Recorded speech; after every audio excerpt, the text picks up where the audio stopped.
What's up, Internet? You know what? I'll tell you what's up. New series!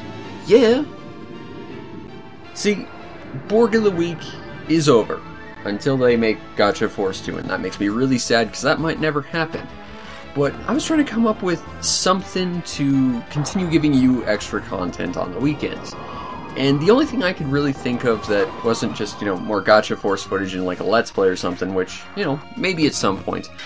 But my one idea was pirate carts. And thus I bring my series, Pirate Booty, Yar, to the main stage of the internet. And the reason why I'm doing this is because I've always had a fascination with pirate gaming, both in the fact that it exists, but also from a cultural perspective. Because places like Russia, Taiwan, and China, where pirate games come from typically, they never got stuff like the Famicom. So they had to make do with making clone consoles, or Famiclones, quite famously. And, if you've got a console, you have to have games for it, so they had to sort of create their own pirate compilations. And that's what the main focus of this series is going to be. And I'm sorry you're basically either going to be staring at a black screen for the next few minutes, or random gameplay footage. I'll hopefully have something to make it interesting. But we do have to do an intro to this. Anyway, the idea is, every week, I'm going to take my multi-cart, one specifically, chosen in advance, and I'm going to go through X number of games on it, with, X being the value of however many seem sensible at the time. Just offhandedly, I'll say, just throw a number out there, 5 games a week. And every week we'll do 5 games on that multi-cart, and we'll do a few minutes of each game, and then by the end we'll try and figure out if this multi-cart was worth the money we paid for it. At least that's sort of what the idea is, as it's sort of evolving from where I planned it from. But we'll get to that eventually. This is just sort of an intro episode, so there won't be any actual multi-cart until next week. I do have something else, though, in the meantime. But in terms of which multi-cart I'm going to play, well, I've got about maybe a dozen, 2 dozen of them. So to decide as a special sort of thank you bonus to all the people who support my channel, which honestly isn't a huge number, but it's one of the few perks I can give you, is I went to my supporters Discord that I've created, and I gave them the ability to vote on which game I'm going to cover. And, well, I'm pretty sure I know exactly which one's going to win this time, so that's good, but if you want to know what's going to happen next and you want to have a voice, go support my channel. Go, chuck $5 in my Patreon, so I can make some money in a time when Google has disabled my monetization and my job is ending and things are going to be tight. So, if you want to help me, continue to do what I do and afford to do what I do and maybe eat more than once a day, that's appreciated. And this is one of 3 things I can do in addition to just throwing you on the Discord and answering questions whenever. I don't have a lot of ways I can just incentivize donations or anything, but this is one of the few things I can do. So, that's the thing. Go support my Patreon so that I can eat. That would be nice. Anyway, here we are with day 1 of this new series, and to kick it off, I didn't want to start with a multi-cart, because again, I wanted to have a sort of vote on what we're going to do. So for day 1, we're just going to do a single standalone cartridge, and I've got a few other ones of this, stuff like Magical Chase, and Shantae, and Trip World on the Game Boy, and we'll do them eventually too as one-off episodes, but as for today, we got one. Copyright flags be damned. Again, I've got a Patreon, go support it so I can continue to eat, because we are doing Super Mario Bros. 3. I should actually probably turn my console on at this point. But before we go into it proper, I'd like to show off the cartridge a little bit, and you'll immediately notice a couple things weird with it, which immediately tip your hand that this is a pirate cart. First and foremost, the sticker doesn't contain any sort of title label. It's just a picture. Now, to be fair, that is the Mario Bros. 3 picture, but it doesn't have the game title on it. And secondly, it's actually not even in the border where the sticker's supposed to go, and it's actually slightly askew, and I just noticed that now, and it's going to drive me crazy forever. But also, and this won't come through on the picture or anything, but if you hold this in your hand, it weighs a good 2 or 3 times what a standard Famicom cart should. It is I mean, it doesn't weigh a huge amount, because Famicom carts weigh basically nothing, but it makes a sizable paperweight all the same. And I should probably start turning on capture device, or else things are going to get awkward. This might get loud, sorry. Okay, we are recording video, and I should probably sync this at some point. Anyway, here we are in Super Mario Bros. 3! Ironically, I have every version of Super Mario Bros. 3 out there except the original. I got the pirate one on my Famicom, which we're seeing here, and it came with my Famicom to NES converter, which I had to buy because I didn't realize that it was really any different in terms of pin count from the standard NES stuff. And just to make things clear here, we are playing on the Retron 3, mainly because the Retron 5 can't handle pirate carts. So when we get around to like SNES and Genesis stuff, because I do have a Genesis multicart, the sound is going to sound terrible and it might not look great. I know the Famicom portion of this Famiclone is a little bit wonky in that it displays things at super yellow as opposed to their standard colors. I can kind of fix that if I do S-Video or component, or composite rather. I know video signals. No, I don't. But S-Video looks a little better, so I went with S-Video. But let's see if we can do this runoff. Nope. Nope. Come on. Yeah! Sadness. It has been a while since I played Mario 3. But I've got this version, I've got the Game Boy Advance version, which I don't have any of the e-reader stuff for it, so it's just a version of this, but with worse sound. And you can play as Luigi, and it's got voice clips for reasons. And I've also got the Mario All-Star plus Mario World combo cart, which is by far the best way to play this, because it looks nicer, sounds nicer, and you get like 4 or 5 other games with it. But this is honestly kind of a bad example of a pirate cart because it is literally just the game. There's not really a huge amount of difference between this and an official cart. You still can't save. There's still no like password feature, which, to be fair, this game absolutely needed one. I mean, it's a huge game. Unless you're like speedrunning it or you're using warp whistles or whatever to skip all the areas, not being able to save was kind of a problem, and it's weird Nintendo opted not to have any sort of like battery backup or like password functions for this. This is just because it's a great game, but it's just huge. Although that said, it's not even my favorite Mario game, so, but it's a good one. And I fell into a hole. Yeah, Mario's never been my biggest forte. I grew up with a Sega Master System and Genesis, so I'm more Sonic, but I was never the hugest Sonic fan either. But Mario, it's a good one. This is a lot of people's favorites in the series. I always preferred Mario World myself. Again, you can save in that one, but you know, this is one of those games that definitely shows off the NES and Famicom hardware at its best. Like, it just, this game looks like a Super Nintendo game. It just does. And that's really damn impressive for you know, the people who were responsible for it, the, like, design teams, the visual artists, and all that who worked on this, which, you know, back in the day was probably, like, 4 or 5 people, but still, this game is genuinely impressive, and it really does push the hardware. But it still needs a save feature, because unless you're not going through all the levels, it's, kind of a pain in the ass to do it in one sitting, but it's still a great game. But again, get the Super Nintendo combo cart with Super Mario World, and then you get all the best Mario games, except for Sunshine. And I will forever stand as Sunshine being, like, one of the best, and also the last really innovative and good one. But, Mario, like I said, I've never been the biggest Mario fan. I feel like Mario's good, but it could use some innovation. I mean, I played Odyssey, it's okay, but it seems, I don't know, Odyssey just seems, it seems good, but not great, if that makes sense. And of course, because it's a pirate cart, it's the Japanese version.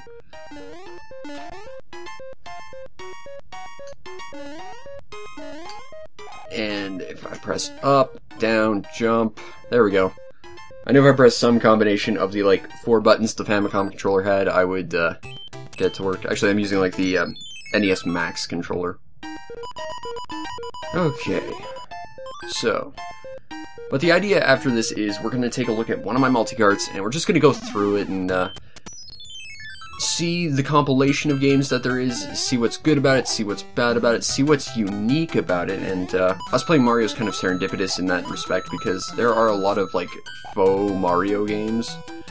Kind of like I said, this, typically Famicom, or Pirate Famicom stuff came out in places that didn't get the Famicom, so, of course, they had to make their own Mario as well, so you get, like, Super Mario up to, like, 26. I think I played up to like Super Mario 19, which I want to say was like a Joe and Mac clone or something like that, where they just superimposed Mario's face over Joe.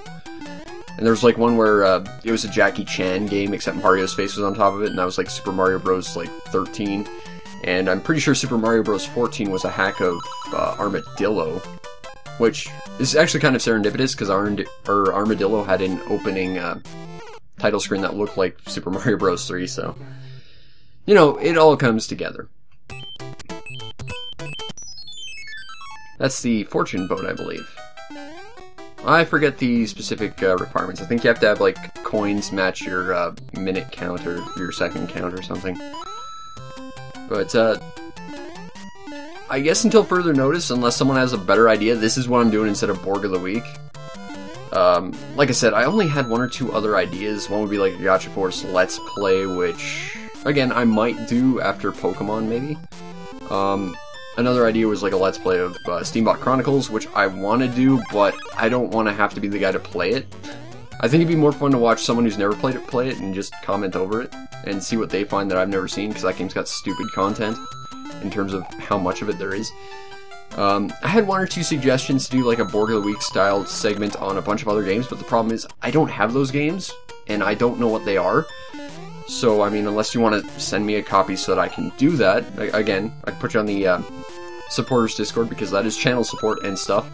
I can't do that because I don't know the game, I don't have that game, I'm not passionate about that game. Like, that was one of the things about Borg, was part of the reason I wanted to make it, in addition to just spreading my love of the game and, you know, giving a guide that really helps people with it, was I just wanted to show people how big of a fan of that game I was.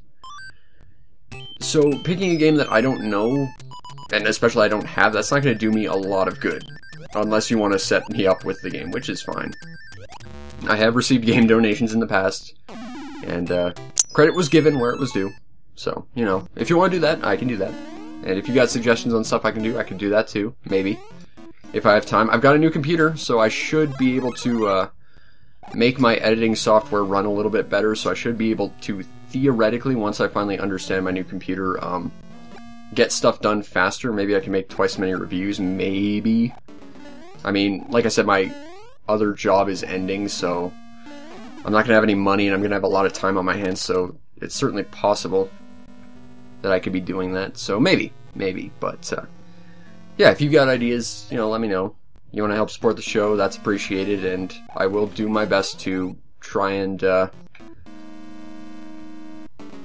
I don't want to say reward you, but I will try and recognize and do all I can to make your donations count and you to be, like, recognized and in some way or another be compensated for that, because it's appreciated that you help me do what I do and help me to continue to do what I love. But, yeah. That's kind of what's going on in my life right now. Lots of stuff. Hopefully a lot of exciting stuff. I've got lots of plans. Hopefully I can get it done. And make the channel and everything I want to do with it in the future a better place. And the internet in general, which has always been sort of a mission statement. It's just, you know, share my passion, make the internet a better place.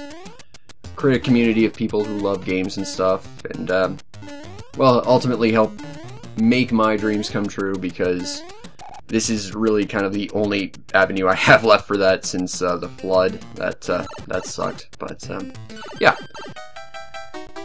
Let's explore pirate carts, because they're interesting and fascinating. There's lots of them out there, and the weird thing is a lot of them are pretty unique. I mean, the one that we've kind of voted on and decided for next episode isn't, and it won't be for a while because we're going to finish through that cart before we move on to the next one, but there are lots of ones I have that I've just not seen other variations of, and that makes them pretty interesting, I think. There's lots of really unique pirate carts. I mean, case in point, I just got in the mail a few pirate cards that were like fan games on the Game Boy Advance, and some of them were Pokemon games. There was like 4 Pokemon games in there, a Fire Emblem game. Also, whoever made the first level of Fire Emblem Requiem just needs to be punched. That was my entire last night while I wasn't editing, was I was trying to play that Fire Emblem hack, and it's like, I kept dying in the prologue because it's just stupid. Yeah, I've got a few interesting fan-made pirate games, well, pirate games of fan games, and those are good too. And there's some interesting stuff about that too, because I had some pirate Game Boy Advance games back in high school. I bought them for myself for my birthday, and they were super, super shitty. Like, I bought 4 of them. 2 of them out of the box didn't work. That was Mega Man 03 and, what was the other one? It was Final Fantasy Tactics Advance. And 2 of them worked, but 1 wouldn't save. That was Sonic Pinball Party. And 1 of them did save, but it had the most sadistic save battery ever. That was Harvest Moon Friends of Mineral Town. Because I played that until I got 100 years in-game, and I got the 100-year gift for it. And, then the save data crashed, and that made me sad. That sucked. But nowadays, looking at those pirate cards that I bought and just received yesterday, they even have the metallic Nintendo seal of quality properly down on them. Like, the old ones, it looked like someone, like, photocopied a picture of it, so they looked kind of like orange, sort of like a light shining on the gold seal to make it look kind of orangey, and it just looked wrong. And those old Game Boy Advance carts that I had, they were like thicker than actual Game Boy Advance carts, so you could tell. Nowadays, they save properly, at least the ones I got yesterday, maybe they were just like weirdly high quality comparatively, but they save properly, they have the proper metallic seal of quality, everything about it seems to work. The only thing I've noticed that's different in terms of quality, other than the fact that, you know, they're games that don't exist, is they don't have the imprinted stamp on the cartridge. And that's something Nintendo's done with their handheld since Game Boy Original, was they put like a numeric stamp on the actual cartridge so you could tell it was real. And those ones don't, but other than that, they're pretty much identical to the actual functional cartridges. Which is both amazing because it means that pirate carts in terms of Game Boy Advance have massively, massively jumped in quality to the point where they're pretty much... Also, that's the Duck Hunt dog, by the way. But, oh, I can't skip it. Crap. But my point is, they're kind of sort of almost on par with actual first-party cartridges, which is both amazing and horrifying. It's amazing in the sense that, you know, if you buy a pirate cartridge now, at least the ones I have are any indication, you're going to get really good quality product and you won't have to worry about it. But, on the other hand, if you like actual, functional first-party legitimate cartridges, it's going to be way harder to discern them online. And it was already a problem. So it's both exciting and terrifying. But at the same time, if you want cheap Game Boy Advance games, pirate games, you could always get them super cheap. Like the ones I got that just showed up a couple days ago that I've been talking about for like the past 10 minutes now or so. Those were like $1 each, plus like $10 shipping, so total like maybe $15. And you know, if they're that good, that's not a bad price to pay. Again, so long as you're not trying to actually go for legitimate physical hardware. Thank you, brain, for completely screwing up my words there. But the fact is, if you're looking for the actual cartridges, it's going to be a lot harder and a lot more of a nightmare. And it always was, simply because of oversaturation. Because before it was like 90-to-1 chances you were getting an actual, like, legit cartridge. And nowadays it seems even further from that, but if they're actually quality and you can get them cheaper, it's almost like, who cares? Now granted, I haven't had them for a long time, so I can't really speak to how long those batteries are going to last, but still, it's damn impressive, if a little scary. And if nothing else, you know, it means you can play fan games on physical hardware. Although I ran into an interesting thing because, you know, you get it from China, first thing you gotta do is plug it in and make sure it saves. And one of the Pokemon hacks was like a Pokemon Gen 2 hack, which of course had the date and time clock function. And when I started it up, it said you couldn't use the date and time. Maybe you should try a better emulator. It's like, yeah, that might be a challenge because I'm playing it on actual physical hardware game. I'm not sure I can find a better emulator. I'm pretty sure that's about as good as they go. But aside from a few weirdnesses, at least you can play like fan games physically now, which is legitimately cool to me. And if there's a lot more of those, I'm excited. And if I can get them cheap, I appreciate it because, again, I don't have a lot of money and I'm going to have significantly less very soon. Unless I get more fans who want to support the show. Again, got a Patreon. Not trying to shoehorn that in too terribly roughly or anything, but really do appreciate the support, especially in this time of terrible and great need. But, yeah, you know, cheap gaming and its fun, unique experiences because they're fan games sounds cool. I'm totally in on that. So, yeah, maybe I'll do those for this series later. Or when Pokemon ends, I'll do like a... I don't have a Gen 2 Pokemon cartridge, so I'll use like my Gen 2 Pokemon hack game, maybe. I don't know. But, this has been the introductory episode of Pirate Booty, Yar. A series I'm hoping I can take places because I like pirate gaming. I think they're fascinating, and I really do find the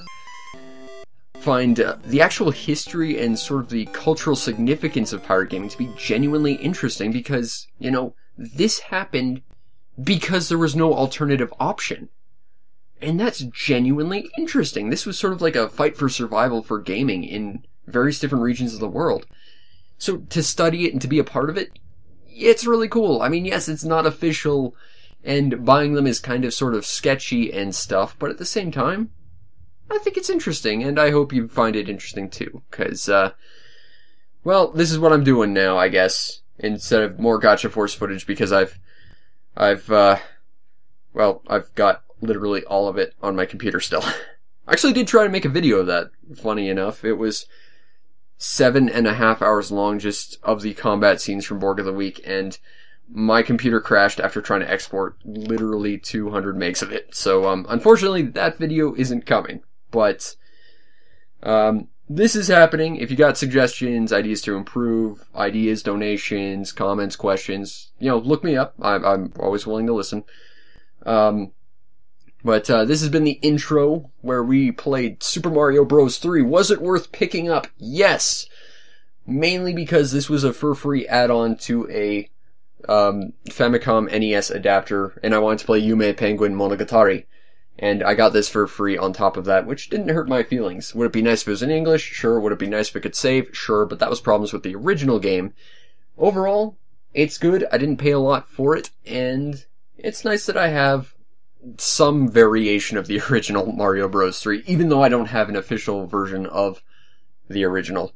Still, pretty cool. Anyway, I hope you enjoyed this, and I will see you next time with Multicart Mayhem. And I'll see you there. Peace out, Internet.